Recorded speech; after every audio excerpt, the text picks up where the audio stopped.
Сәлем, қайырлы күн. Бүгін біз қабыну деген үлкен тақырыпты бастайтын боламыз. Асықпай қарауың керек, себебі бұл тақырып бізде өте маңызды. Қазір бұл тақырып бірнеше бөлімдерден тұрады. Сол себепті ақырын, асықпай, маңызды істер асығыс, асығыс істер маңызды болмайды дейді ғой. Бұл тақырып бізге өте маңызды. Бұл тақырыпты біз білуіміз керек. Егер бұл тақырыпты түсінбей қалсақ, ертең дәрігер болуда, фельдшер болуда, жалпы медицинаны оқуда үлкен қиыншылықтар болады. Хорошо. Енді қабыну деген сен ертең 90% ауруың басыңның қабынумен келеді. Кез келген ит деген жалғауын еститін болсаң, мысалы, бронхит, бронхтың қабынуы, гастрит, асқазан шырышты қабатының қабынуы, эндокардит, артрит буынның қабынуы, миозит бұлшықеттің қабынуы, спондилит, итпен аяқталса сен бірден біліп тұруың керексің біздің ағзамызда қабыну болып жатқанын. Мен сіз емес, сіздер емес, сен деп сөйлейін да осы тақырыпты, себебі әр адам, әр студент, әр тыңдаушы бұл өзіне айтып отқандай сезіну керек. Сол себепті итпен аяқталатынның барлығы бізде қабыну. Енді қабыну қалай басталады, қалай жүреді, подфизде, жалпы клиникада қалай маңызды сатыларынан өтеді, мен саған түсіндіремін. Жақсылап тыңда, қарашы. Ал енді кеттік. Так, менің видеом кішкене былай жүріп тұрады, ештеңе етпесе. Кіріспе. Жалпы біздің ағзамызда неше түрлі есік бар. Яғни біздің ішкі ортамыз бар, одан кейін сыртқы орта бар. Мен қазір сөйлеп отырмын. Менің ағзамдағы ішкі ортама есік қай жерде деп ойлайсың? Давай, менің құлағымның тесігі, көзім, менің мұрным, менің аузым, менің мысалы терім жыртылатын болса, немесе зақымдалатын болса, осы ағзада есіктер ашылады. Есіктер ашылатын болса, ол жерде любой кешегі тақырыптардан белгілі бізде жасуша зақымдалады. Жасуша зақымдалмаса бізде ауру болмайды деп кеше айттым ғой. Сол сөз жасуша патофизиологиясы маңызды, алдың тақырыптарды көрдің деген үміттемін, жақсылап көр. Кез келген есіктен бөгде зат ағзаға түссе не болуы мүмкін? Садақпен атуы мүмкін, пистолетпен атуы мүмкін, ұруы мүмкін, қысып қалуы мүмкін, жаншылуы мүмкін, бактерия кіріп кетуі мүмкін, вирус кіріп кетуі мүмкін, электр тоғы соғуы мүмкін. Любой нәрсе біздің ағзаға бөгде болмау керек нәрсе болса, фактор сол жерде бірнеше клеткамыз өліп қалады. Ол сразу момент кетіп қалуы мүмкін. Бірнеше клеткамыз аман қалады, ештеңе болмайды, ал бірнеше клеткаларымыз активтенеді. Енді біз макрофаг деген сөзді гистологиядан, физиологиядан көп естідік. Енді бұл бізге клиникаға не үшін керек деген сұрақты жақсылап түсініп алуымыз керек. Давай макрофагтарды кішкене талдаймыз. Макрофаг бұл тіндік иммунитет. Яғни бізде гуморальдық иммунитет бар және тіндік иммунитет бар. Кез келген ағзада, кез келген тінде өзіне сай макрофагтары болады. Бауырдың өзінікі бар, көк бауырдың өзінікі бар, сүйектердің өзінікі бар. Кез келген тінде макрофагтар болады. Макрофагтардың негізгі қызметі ол в основном ағзада басталатын қабынуды, бір ауруды бастап беру. Макрофагтар зақымдалған жерге бірінші индикатор сезеді. Мысалы, машинада датчик дождя деген бар. Жаңбыр тисе, неге лобовое стеклоға анау не қосылып бастайды, дворниктер қосылып бастайды. Дәл сол сияқты ғой, ағзамыз бізде зақымдалатын болса, не зақымдалады? Жасуша зақымдалады. Қай жер бірінші зақымдалады? Бірінші мембрана зақымдалады. Макрофаг бірден сезеді. Макрофаг өз кезегінде ары қарай интерлейкин 1, интерлейкин 6, фактор некрозы опухоли дейді, ісіктің некроздық факторын, интерферондарды, интерферон гамманы активтейді. Бұлар өз кезегінде қанға шығып келесі әрекеттерді жасайды. Ең маңыздысы интерлейкиндердің ішінде білуіміз керек, бұл интерлейкин 1. Интерлейкин 1 қанға шығып, бұл макрофагтан активтеніп тұр, бүкіл ағзаға тарап кетеді. Мұнау жедел фазалық реакция деп атайды. Қабыну біздің ағзамыз білмейді ғой, не түсіп тұр, ол бактерия кіріп тұр ма, вирус кіріп тұр ма, аллерген ба, не екенін білмейді. Сол себепті біздің ағзамыз интерлейкин 1 арқылы бүкіл өзінің жедел реакциялық фазасын, жедел жауап қайтару фазасын қосып жібереді. Содан кейін ғана ол қабынулық механизмді точный ұрады. Бактерия болса бактерияға қарсы, вирус болса вирусқа қарсы. Түсінікті ғой? Интерлейкин 1 қанға шығады да бүкіл ағзаға қан айналымы арқылы тарап кетеді. Біздің қан тамыры барлық жерде бар ғой, ең бірінші бұл миға барады. Миға бұл терморегуляциялық орталық гипоталамуста температураны көтеріп жібереді. Жылу өндірілу артады, жылу шығару төменделеді. Сол себепті мысалы ауырған кезде біз айтады, терле деп айтады, жылуын сенен шығып кетсін дейді. Сол сияқты интерлейкин 1-дің әсерінен терморегуляция дұрыс болмайды, теплопродукция өндіріледі, шығаруы төмендеп, адамда температура артып кетеді. Одан кейін гипофизді активтейді, АКТГ, жаңағы бүйрек үсті безінде адреналинді, норадреналинді, кортизолды активтеп береді. Ол біздің қорғаныштық реакциялар ретінде. Жүрекке барып тахикардия шақырады, жүрегі тез соғып тұрады. Мысалы қызбамен ауырып жатқан адамдардың өкпеге барып тахипноя шақырады, өкпенің тынысын арттырады. Көп қызметтері интерлейкин 1 бүкіл ағзаға тарап кетеді деп түсінуіміз керек. Интерлейкин бүкіл ағзаға тарап кетті де, ең негізгісі ол бүйрекке, бауырға, барлық жерге барады, в основном бауырға баруы. Бауырға барған кезде интерлейкин 1 бауыр гепатоциттеріне барып сигнал береді, что біздің ағзамызда что-то не то, бір нәрсе болып жатыр дейді. Бауыр бірден С реактивті биологын бөледі, СРБ. СРБ нормада өте аз деңгейде немесе мүлде болмауы керек. СРБ деңгейі артатын болса, деңгейін барлығымыз анализдер талдаған кезде өтеміз, біздің ағзамызда гарантия қабыну болып жатыр. Бір жерде бұзылыс болып жатыр. Түсінікті ғой? Или бір жерде бір проблема болып жатыр, жаңағы зақымдалу болып жатыр деп айтамыз. Соны врач ретінде, фельдшер ретінде ертең біз іздейміз, СРБ артты, бітті, қабыну бар. Біз іздеп табуымыз керек қай жерде. Әрине көрініс берсе жақсы, көрініс бермесе сен іздеп табасың, қайда болып жатқанын ойланып отырып. Интерлейкин 1 бауырда СРБ-ні активтейді, комплемент жүйесін белоктарын активтейді, гуморальдық иммунитетті қазір бәрін түсінеміз. Гуморальды деген не, анау не, мынау не, сосын қан ұю белоктарын активтеп береді. Бұл антибиотикалық микробтарға қарсы әсер етеді. СРБ жаңағы антиоксиданттық қызметті де қосуы мүмкін. СРБ артса бір ғана сөз ағзада қабыну болып жатыр деген. Түсінікті ғой? Енді интерлейкин 1 сүйектің қызыл кемігіне де барады. Жаңа айттық қой, бұл бүйрекке де барады, асқазанға да, миға да барады, жүрекке, барлық жерге барады. Сүйектің қызыл кемігіне барып, лейкоцитоз шақырады, эритропоэзді активте жібереді. Сүйектің макрофагтарға өздерінің остеокласттарды активтейді. Сүйек жаңағы сынып баратқандай ауру сезімі болады ғой. Вот осы остеокласттардың активтеніп, сүйектің резорбцияланып жатыр деген сөз. Ыдырап жатыр деген сөз. Ең маңыздысы интерлейкин 1 барады, сүйектің қызыл кемігінде Т және Б лимфоциттердің концентрациясын артуына әсерін тигізеді. Содан кейін қанда жүрген Т және Б лимфоциттері интерлейкин Б-ның әсерінен активтенеді. Түсіндік қой? Т және Б лимфоцит бізде иммунитет деген тақырыпқа сай. Енді біз кішкене талдаймыз. Т лимфоцит бізде бұл жасушалық, тіндік иммунитет, Б бұл бізде в основном гуморальдық иммунитет ретінде қарастырылады. Қазір біз жақсылап талдаймыз. Кеттік. Б лимфоцит деген әңгіме. Б лимфоцит өз кезегінде оның негізгі қызметі бұл иммуноглобулиндерді бөлу, яғни антигендерді бөлу. Б лимфоцит антигендерді бөледі. Яғни антиденелерді бөледі. Кешірім өтінемін, антигендер біздің ағзаға түсті, оған антиденелерді өндіріп жіберді. Содан кейін ары қарай комплементарлық байланыс болып ары қарай түсіндіремін. Иммуноглобулин А, иммуноглобулин М, иммуноглобулин Ж, иммуноглобулин Е, иммуноглобулин Т дегендер, бұлардың барлығы антидене. Ағзаға түскен антигенге, антиген біздің ағзамызда жоқ зат қой, түсті, соған қарсы атака жасайтын антиденелер түседі. Иммуноглобулин А шырышты қабатта болады, М, G бұл созылмалы, яғни жедел болып жатқанын анықтайтын иммуноглобулиндік антиденелер. Иммуноглобулин Е бұл аллергиялық реакция болған кезде бөлінеді. Иммуноглобулин Д бұл Т лимфоциттерді активтеп береді деп айтады. Бірақ иммуноглобулин Д-ның қазіргі кезге дейін нақты функциясын ғалымдардың өзі әлі дейін зерттеп жатыр. Антигенді Б лимфоциттен бөлінген антиденелер ұстайды. Келді, ұстады. Одан кейін Т лимфоцит өз клеткамыз арқылы таниды. Мысалы, мынандай жағдай бар. Қара, келесі біздің клеткамыз. Нормада біздің жасуша, кеше айттым, мембрана болады.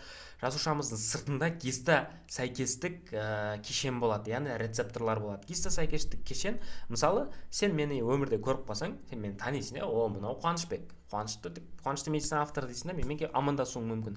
Дәл сол сияқты ғой, Т-хелперлер аңдып жүреді, танып жүреді. Сен мысалы,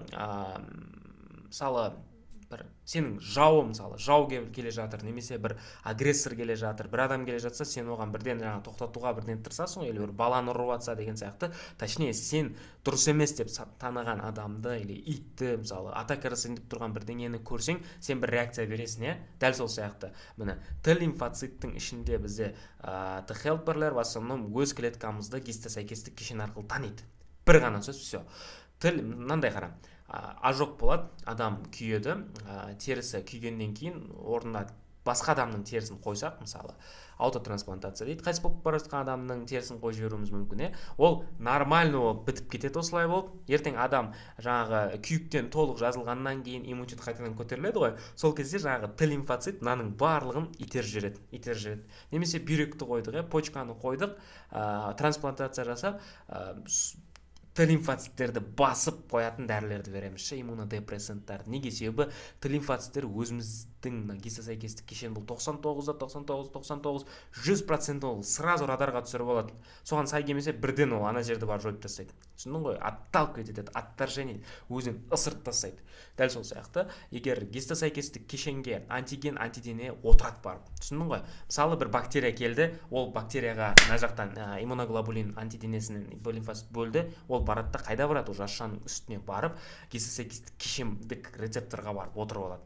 Ол жерге отырғаннан кейін жаңағы антиген, антидене мембранаға жабысады ғой, оған Т лимфоцит әсер етеді, рецепторлар танымай қалады, Т лимфоцит атака жасап бастайды. Т лимфоциттің бірнеше түрлері бар. Т келлер, Т хелпер, табиғи келлер, НК жаңағы келлерлер бар еді. Енді ең бірінші активтенетін бұл бізде Т хелпер, CD4 рецепторлары дұрыс танымағандықтан активтеніп, Т хелперлер бірінші кезекте активтенеді. Мынаны қазір жақсылап түсініп алайық, мына схеманы. Осы жерде енді асықпай түсінеміз. Т хелперлер ең бірінші активтенеді, оған активтену үшін CD4 рецептор активтену керек. Т хелпер активтеніп, өзінен лимфокиндік медиаторларды активтейді. Лимфокиндер өз кезегінде Т келлерді, Т супрессорды активтей алады. Немесе макрофагтарды тағы да активтеп, ол жерге шақырып, фагоцитоз жұттырады. Түсіндің ғой, макрофаг ойынға енді кіріп жатыр. Бірінші танысқан кезде макрофаг өзінен жаңа интерлейкиндерін бөліп тастайды. Макрофаг жұту үшін, бөлшектеп, фагоцитоз жасау үшін ол айналып келу керек реакция, Т лимфоцит арқылы келу керек. Т келлер жаңағы отырып тұр ғой, антиген, антидене жасуша, антиген, антиденені барады да жойып тастайды. Қалай? Т келлер өзінен перфорин деген токсин болады. Перфорин токсинін жібереді деп, ол жасушаны теседі, клетканың ішіне кіреді, клетканың іштен өлтіреді, все. Антиген, антидене кешен барлығы жойылып кетеді. Нормада осылай жұмыс жасайды. Т лимфоциттер қалай пайда болады, не пайда болады, оның барлығын сен гистологиядан білесің деген үміттемін. тимуста өсіп жетіледі, уже 16-17 жасқа дейін бүкіл өмірге Т лимфоциттер кетеді. ВИЧ болса, именно осы Т лимфоциттер адамның жұмыс жасамай бастайды, тіндік иммунитеті болмай.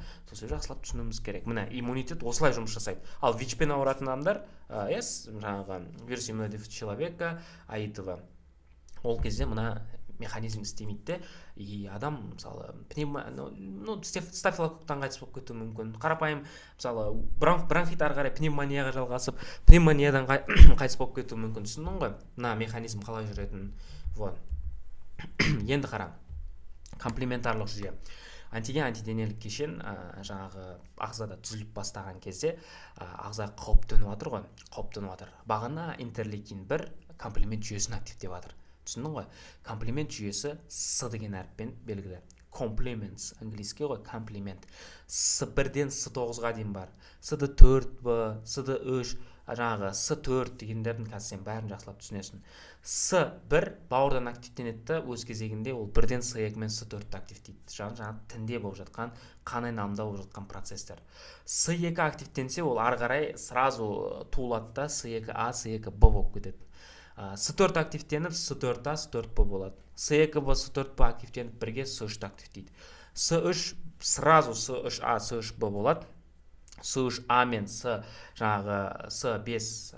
қосылып, бізде С3А бізде С5 активтейді. С5А, С5Б болады.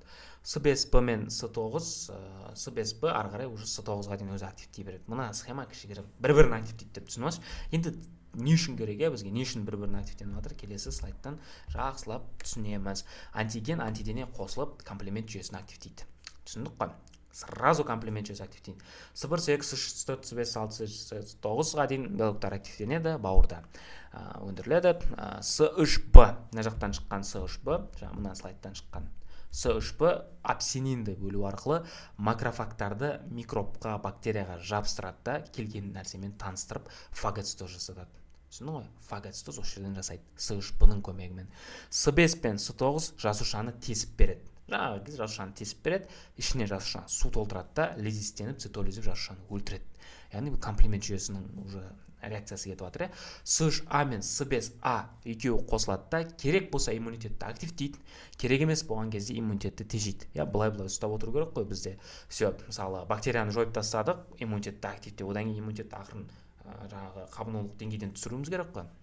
США мен С5А комплементарлық белоктар өз кезегінде простагландинді активтейді, лейкотринді активтейді, одан гистаминді активтейді, және де хемотоксисті шақырады. Хемотоксис деген қабыну болып жатқан ошаққа қаннан кетіп бара жатқан полицияларды, қорғаныштарды шақыру. Ол не болуы мүмкін? Лейкоцитті, моноцитті, базофилді, эозинофилді өзіне қарай тартып шақырады. Оның барлығы антидене қосылмаса шақырылмайды екен, түсіндің ғой? Енді қанымызда қажет болған кезде керек элементтер келуін, оны это хемотоксис деп атаймыз. Қанда плазма бар, формалдық элементтер бар, гранулоциттер, агранулоциттер бар. Енді біз білуіміз керек. Яғни эозинофил аллергия мен паразиттер, құрттар кезінде хемотоксис өзі эозинофилдерді шақырып алады.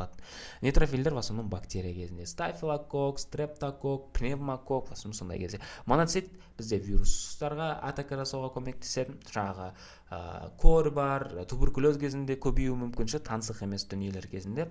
Лимфоциттер активтенетін болса, келетін болса, ол уже Т және Б иммунитет. Біздің иммунитетіміз ол Т лимфоцит, в основном то же самый вирустар, бактериялар өскен кезде жоғарылауы мүмкін. Кеттік. Енді пысықтайық, давай пысықтап алайық. Зақымдаушы фактор келді, менің бетімді зақымдады, макрофаг таныды, макрофаг интерлейкин 1-ді активтеді, интерлейкин 1 өз кезегінде айналып келіп қанда Т-Б лимфоцитті активтеді, Б лимфоцит антидене түзді, антиденелік комплекс түзілді, оны Т-хелпер дұрыс танымай қалды, антидендік кешені танымай, Т-киллерлерді активтеп жіберді, перфорин бөліп жасушаны бұзды, түсіндің ғой, бұл бірінші жол. Антиденелік комплекс келді, оған С1, С9 гуморальды иммунитет активтенді, яғни С1-ден С9 гуморальды иммунитет екен, комплементтік жүйе деген.